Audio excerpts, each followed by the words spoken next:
see clearly what their genius is. I work with people who are like Einstein, you know what I mean? And they've been at what they do for so long and they're so good at it that they often overlook so much of the value that they add to their clients' lives. Because, when you've done something for so long, it feels easy to you. It feels so simple. You're like, who's going to pay me a lot of money for this? I'm like, you would not believe.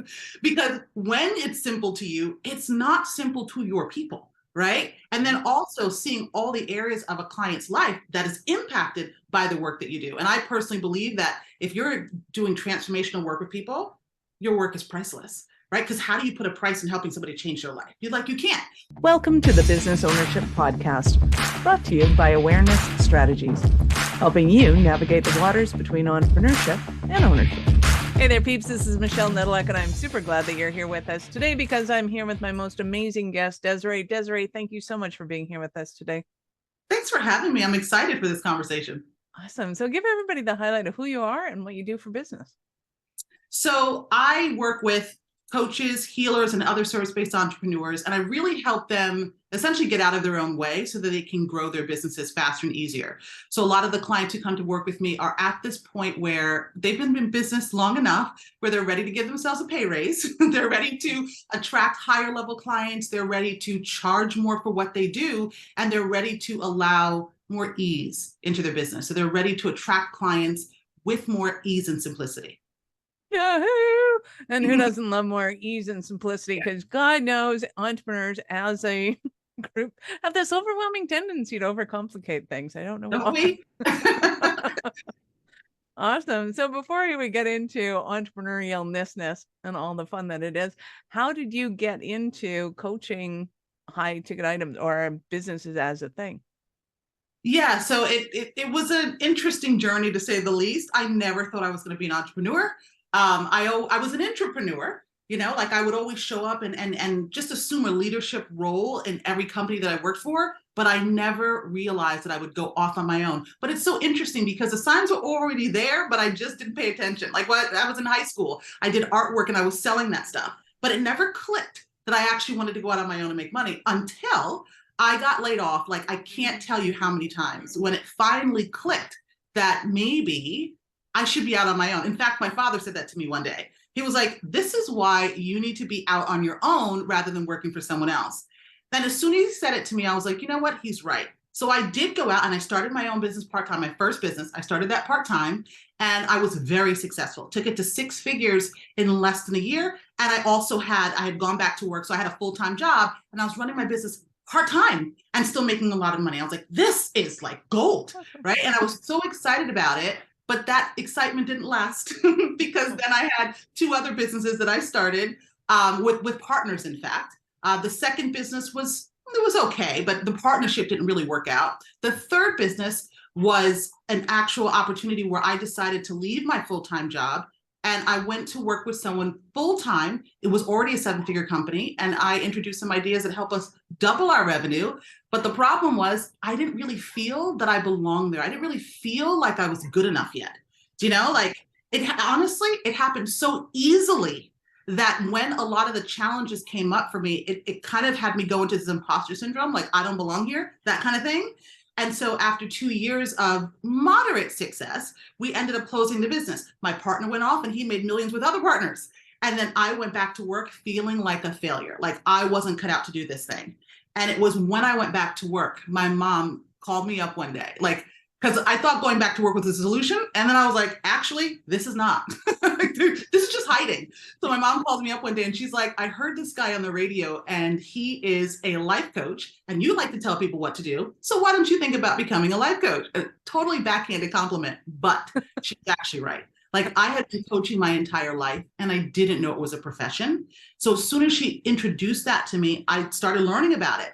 And I realized that I didn't want to go into the life coaching direction at that time because I realized if I had a coach, I wouldn't have gone back to work. I would have seen what I was going through as growth signs, not stop signs. Do you know what I mean? And so I decided I wanted to help people specifically in the area of business, which interestingly enough, I deal with a lot of the life stuff, right? So it's been an interesting journey, but it's gotten me to a place that I absolutely love.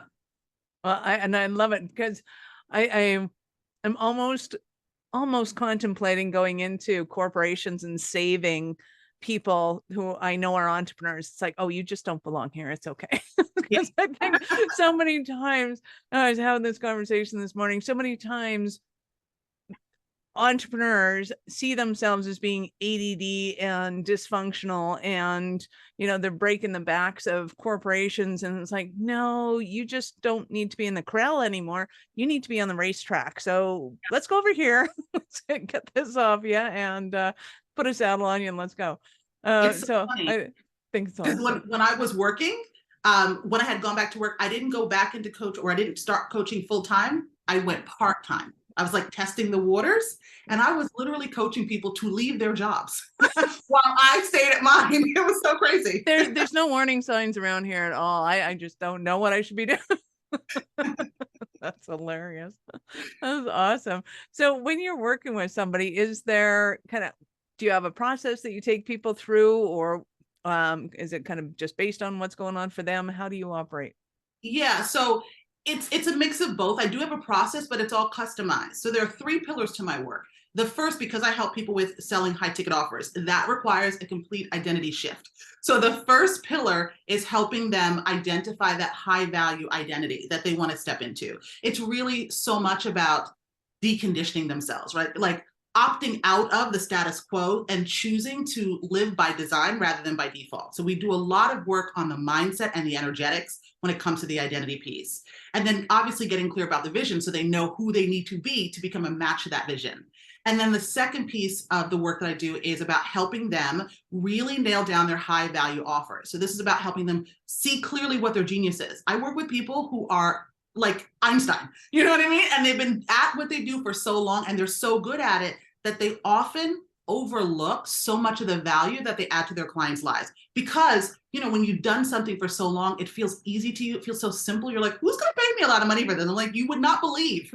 Because when it's simple to you, it's not simple to your people, right? And then also seeing all the areas of a client's life that is impacted by the work that you do. And I personally believe that if you're doing transformational work with people, your work is priceless. Right? Because how do you put a price in helping somebody change their life? You can't. So that means any price that you choose is the right price, right? But it's helping my clients see that. It's helping my clients overcome the limiting beliefs around that. And then the third piece is a high value message, a message that's going to speak directly to the hearts and minds of your people so they show up ready to buy. This is one of the ways I've eliminated sales calls in my business. Many of my clients have done it as well, but it doesn't mean that you have to not do sales calls. It just gives you the option of not doing them if you don't want to, because your message is so potent. It's so clear, it's so direct, it's so activating that the right people show up knowing that you're the coach, healer, mentor, consultant, whatever it is you call yourself for them. Nice. I love it. So let's kind of break down kind of the three of them. Let's start with the first one, high ticket items. I can't tell you how many entrepreneurs are like, yeah, but I don't have anything that's that valuable to offer somebody. So one, there's a preconceived notion of what that value is. Two, it's kind of, they don't have the wherewithal to look in their wheelhouse of strengths and things like that. There's a whole lot of other problems. So what do you see are kind of the biggest things holding people back from creating their high ticket price offers? And how did they start to kind of gather information to be able to help them to create that? Yeah, I think it's actually a lot of things. It's identity again, right? It's not seeing yourself as the person who can make all this money, and worrying about what people are going to think of you and all that kind of stuff, right? So it's a lot of the conditioning, it's a lot of the programming, it's a lot of the money story stuff, where you perhaps have told yourself that you can't make a lot of money, or if you make a lot of money, it means something negative about you. Those kinds of things will start to get in the way. It's not being conscious of how much value you're adding to your clients' lives. So it's being able to have somebody help you see that. Honestly, not even really understanding your genius. There's so many people out here who are good at what they do, but they don't understand that they have a unique combination of gifts and skills that is what's helping their clients get results, not just the process that they're walking people through, right? It's you are the magic, and helping people really see that. Because when you see that, then you realize that you can't be price shopped, right? You're not a commodity. And then that helps you stand behind the fees that you choose to charge. So it's a lot of different things going on that I help my clients work through. This is why I say it's customized, because I think one of the most important things, like I teach my clients a lot of things, but one of the main things I teach my clients is how to remember who they really are, right? Like it's helping them tap into their own genius rather than outsourcing that to everybody else. Because by the time somebody comes to work with me, they've already invested in a lot of different programs and they've taken all these different courses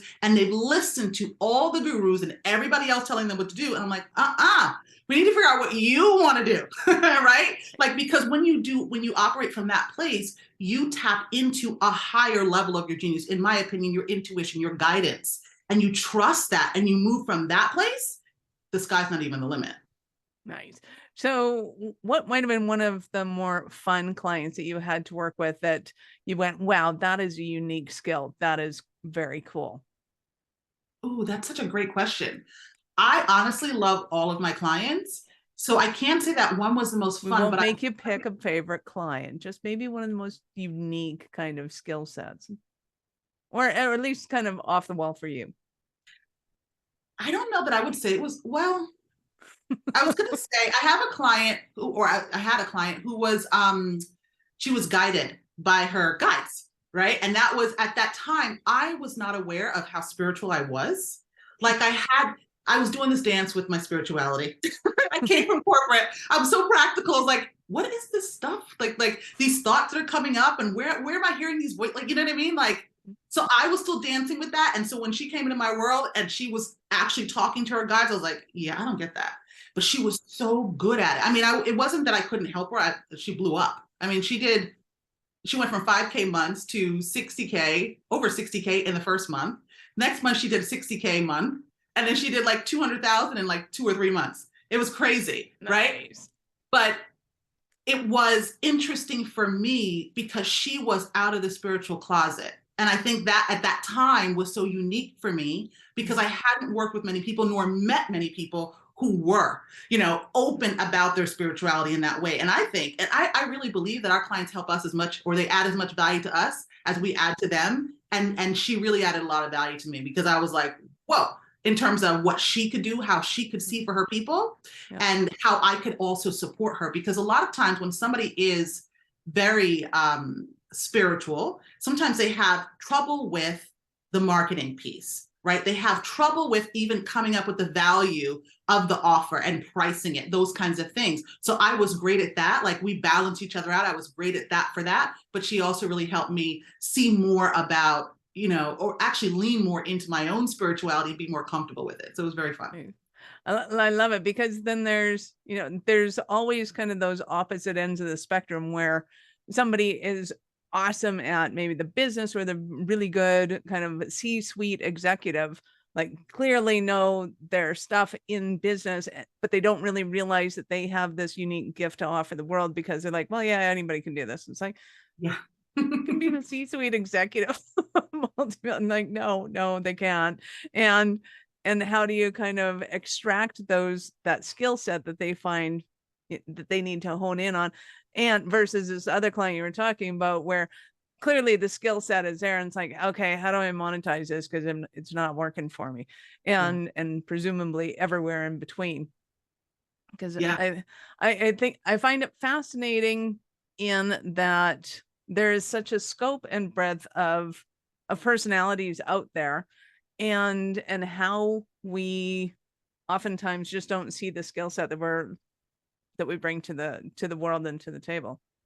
It's interesting because I think a lot of times, especially for my clients, one of the reasons that they don't see the skill set is because it requires them to really give themselves permission to be who they are.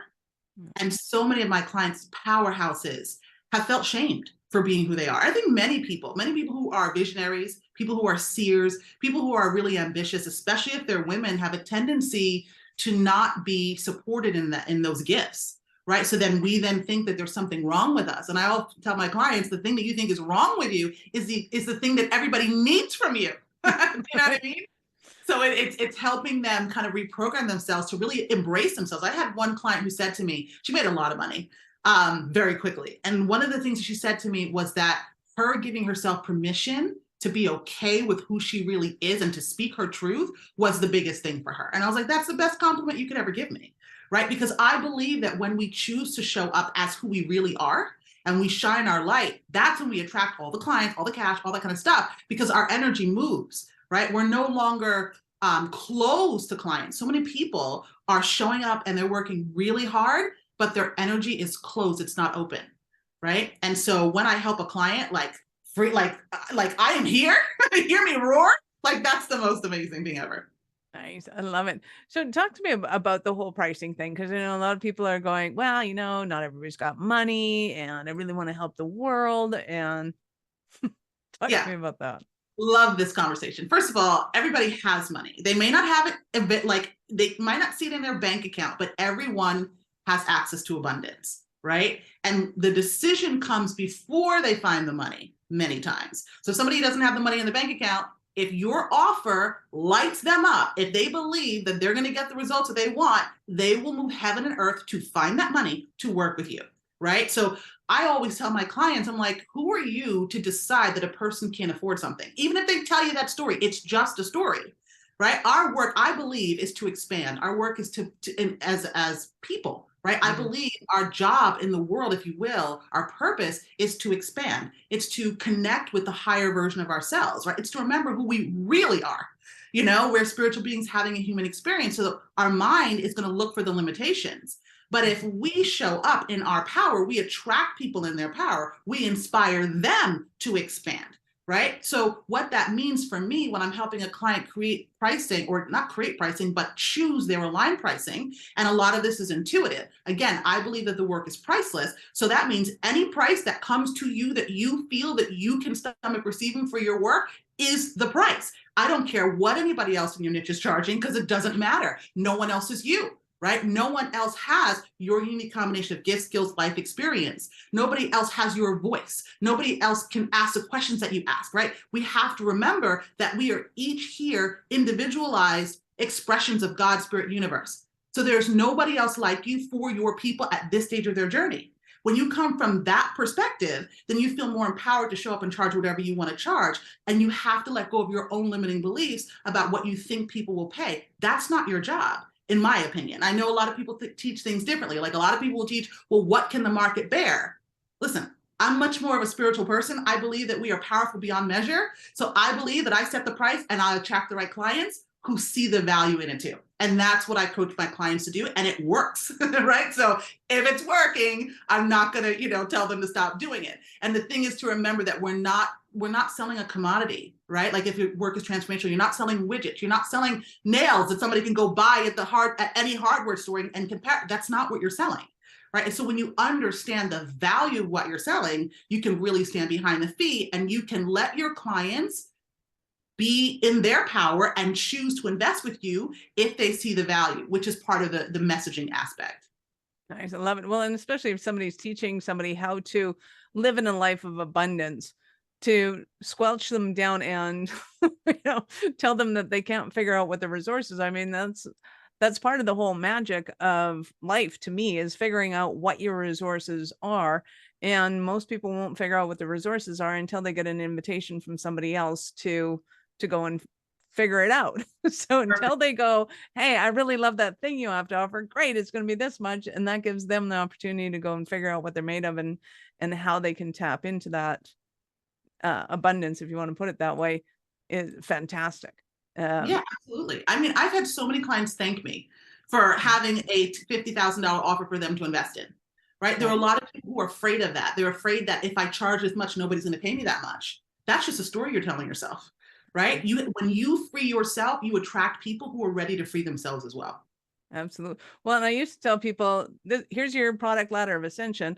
This is the one on the top. But what if somebody wants something more? What if they want something more of your time? I said, if you have nothing, then you go, I don't know, I don't have anything. And they go, oh, okay. And they leave. Mhm. Or if we can at least, visualize, if they asked you that, what might come up, then, you have something. And more often than not, once they kind of imagined it, and then somebody would ask, and they're like, oh, funny you should mention that. I've been talking about doing this. And they're like, hey, that sounds awesome. I want to do that. I'm like, who knew?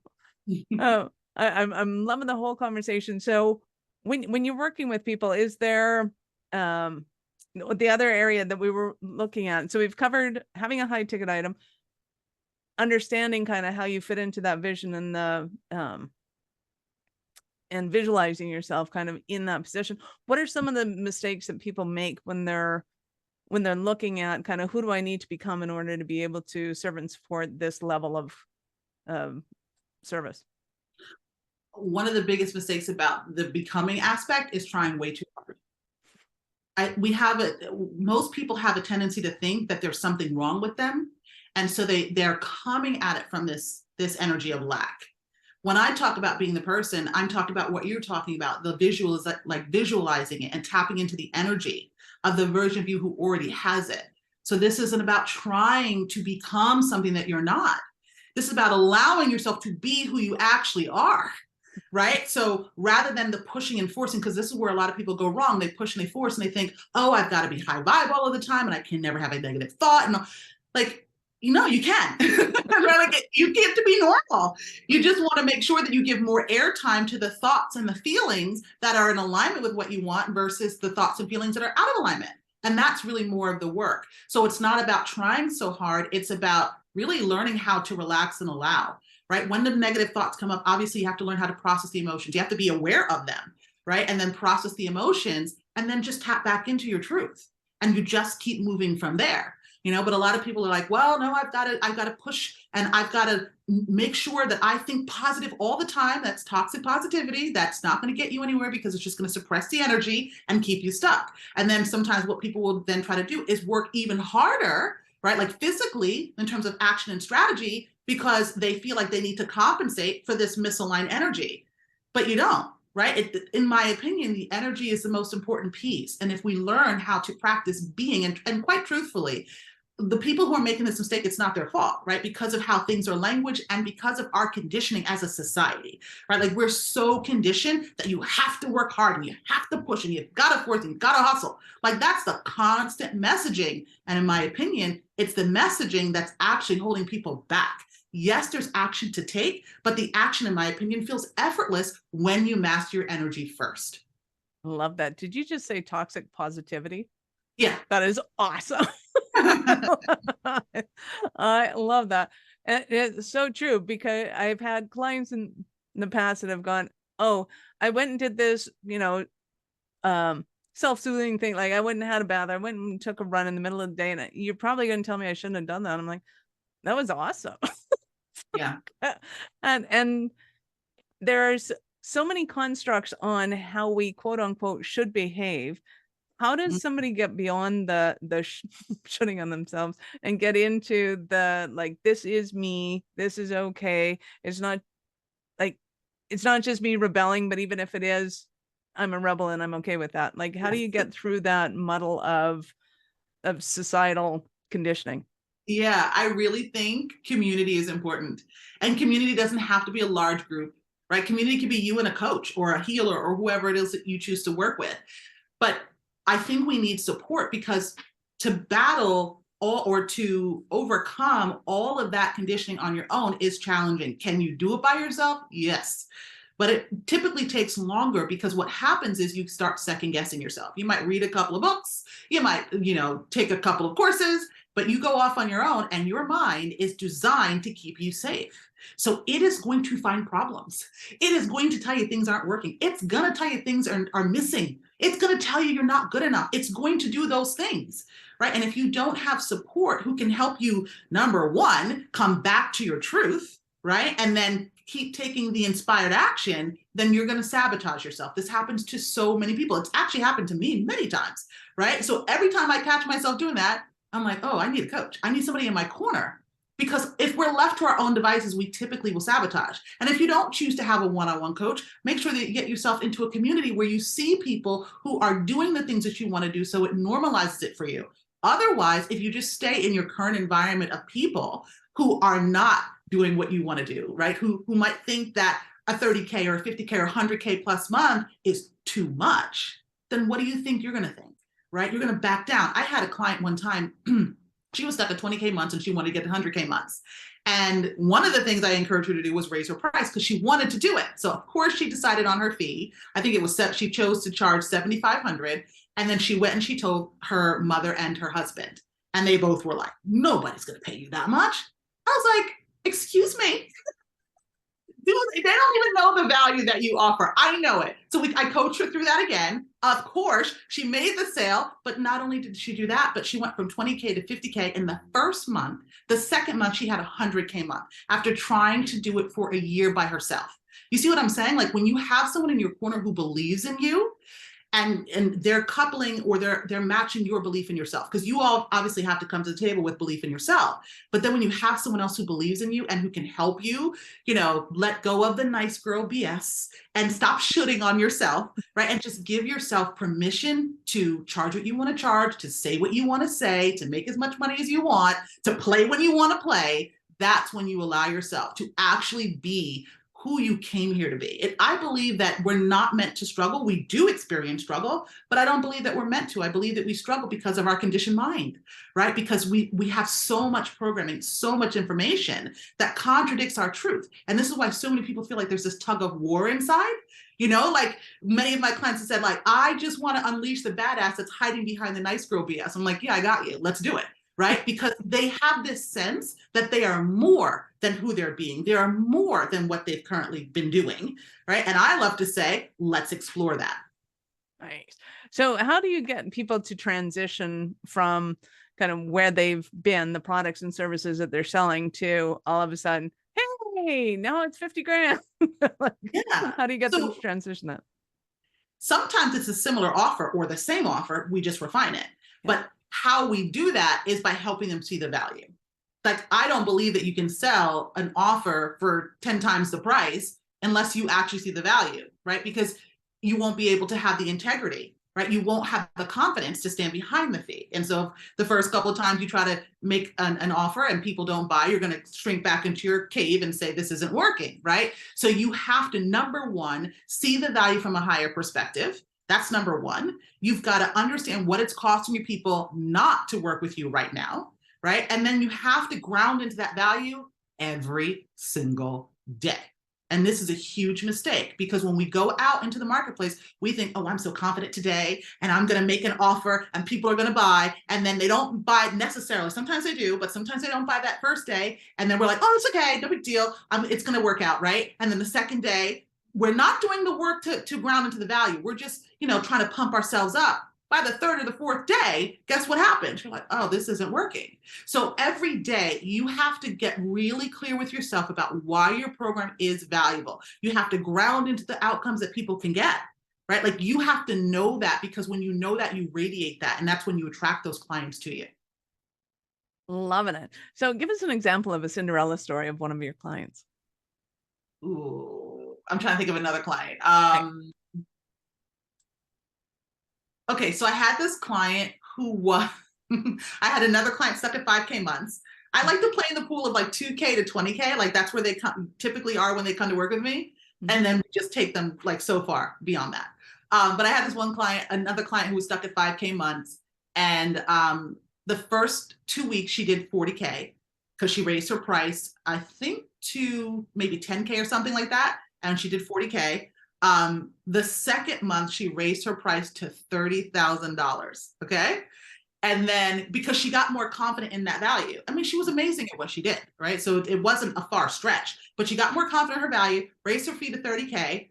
And then she signed the first 30K full pay sale within, I think, 2 weeks of that. And then by the end of the month, she had done $90,000 in sales. And I was like, that's pretty awesome. Do you know what I mean? And it wasn't because she worked any harder. It was all the stuff that we've been talking about thus far. It was shifting her identity, because prior to that, she didn't feel safe making her own money. She didn't see herself as a person who could earn a lot of money. So we did the work on the identity stuff. Then we helped her get really conscious of the value of her offer. And then the marketing piece was pretty easy. Honestly, I think marketing is way easier than a lot of people make it out to be. I teach all organic strategies because I really believe that so much of the marketing has to do with your energy. Of course, you have to know how to communicate your value, but the energy is the thing that will stand you apart, right? Like, the energy is the thing that's going to call in your people at the right prices. Nice. I love it. So when it comes to the marketing of these things, obviously we're not talking about doing a launch and having, 16 people join at the same time, or certainly not 150, because that's a whole different, but we're just talking about having conversations with people, and like one-on-one conversations, and bringing them into the fold, so to speak. Is that Is that, in your opinion, a better way to do things? Is it just happened to be the way that they've been doing things and you're working with what they're naturally got in stride? Yeah. How do you do that? Yeah. I don't think there's a right or wrong way to do it. I think it's the aligned way to do it. So for my clients, it's always about, what do you want? What's your vision? How do you want to grow your business? If you want to have, typically, I don't work with people who want to work with thousands of clients in a program. Typically, my clients want a handful of clients, a couple dozen of clients, right? And so the way that they do things is what's in alignment for them. My clients are usually at the stage of their life and their business where they've experienced burnout, or they feel like they're on the verge of burnout, and they want to remove all of the complexity. They want a simple, easy life, and they want to make a lot of money. And so What? And that's possible? Yeah. And then typically they already know a lot of strategies because, like I said, they've been doing this. They're already successful by the time they come to work with me. To me, when they come to work with me, it's more about simplicity and ease. I want to make more money, but I also want my life to be simpler, and I want it to be easier. Well, and it is so true that there's a lot of people that were in the industry kind of in 2010-ish, I'm going to call it, where, you just worked with 1,000 people in the room, and that's how you made the money. And that's what you did, because that was the model at the time.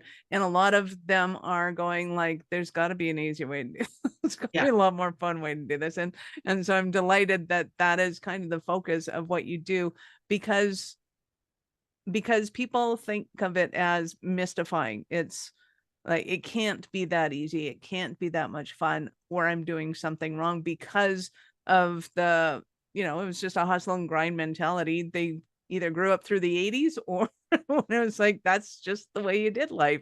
And it's so refreshing to see that you're there with them to support them in that ease and effortlessness. Because I think a lot of people need to understand that is, it's definitely the way business is moving in that direction. It is. And it's interesting because they want ease and they want flow, but that's the biggest resistance. Of course. It's the resistance to believing that it actually can be that easy. So we have to do, again, the identity piece, right? Like, many of my clients are doers, and they are, make it happen type of people, that kind of stuff. And when I'm like, actually, you don't have to make it happen. You actually have to allow it to happen. It's a complete mindset shift. I love it. So other than somebody who's kind of being busy in their life, trying to get the successes that they're looking for that aren't happening, what are some of the stumbling blocks that somebody might be having right now? And they're thinking, oh, Desiree, I need you so badly in my life. Yeah, I would say if they're not attracting clients consistently, or if they are attracting clients consistently, but it's hard, it's like extra hard. If they are experiencing up and down money months, like sometimes they might have a big money month and then leads and sales dry up for weeks or months at a time. If they feel like they've hit an income ceiling, like they're doing consistent 2K months, 5K months, 10K, 20K months, but they can't get beyond that. Or perhaps they might have an occasional peak, but they don't know how to repeat it.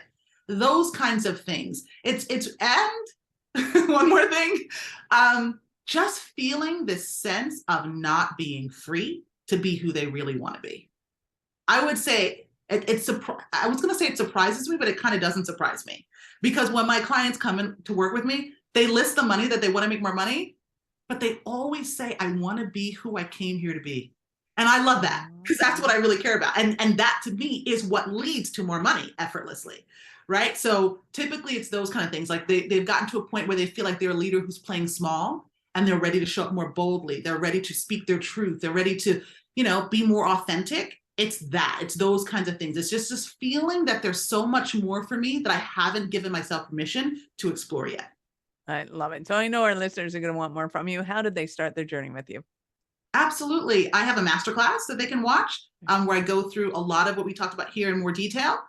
So that's at my website, which is powerhouseunleashed.com. So I talk about how my clients are adding $10,000 to $100,000 per month with a handful of high ticket clients. So much fun and so much more ease. And they work with the most amazing clients too. Like, that's another thing. It's not just about making more money, and it's not just about it being simpler. It's about actually working with clients, more of the clients that you love. Because typically my clients have clients that they love. They just don't attract enough of them. right? So now it's like your whole roster of clients is exclusively the people who are fun and easy to work with. Think about how that adds so much more value to your life, right? Like you just get to relax more. So that's the first place to start. I love it. And what's the second place to start? Yeah, I'm on LinkedIn, I'm on Facebook, I'm on Instagram. I have some great content available. I have a Facebook group as well where you can find a lot of my content. Oh, beautiful.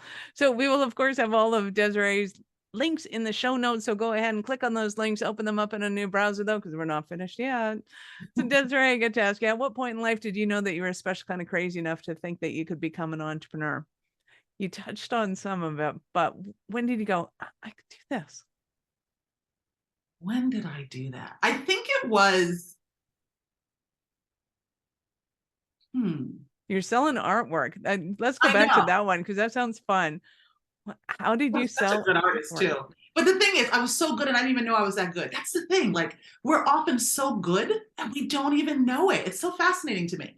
I was so good at the artwork, but I never thought I was and selling it, but never thought I was like, oh, yeah, I should be an entrepreneur. I think the day that it clicked that I could do it. Oh, I'll tell you when. It was when I started coaching. Remember, I mentioned that I was coaching part-time at first. So I still had my full-time job and I was coaching part-time. And then I got fired. Up until this point, I had been laid off a gazillion times, right? Which should have been the sign, like Desiree, you're done with the corporate world, okay? But this time I actually got fired. And they fired me because they found out that I had my coaching business, right?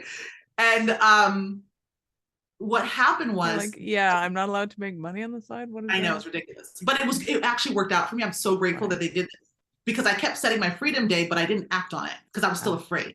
Because I felt like, well, I didn't make it before. So what if it was a whole mindset stuff, right? Yeah. So I was like doing this stupid little dance.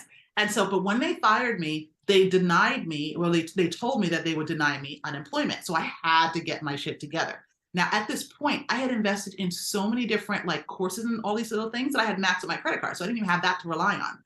So I was like, I have to make this work. And I actually was excited about it. I was like, I have to make this work, right? So I hired a mentor. I had to hustle because at that point I was only making like on average about $3,000 a month doing coaching part-time. So I had to hustle, but I hustled and I put the money together and I hired this new mentor.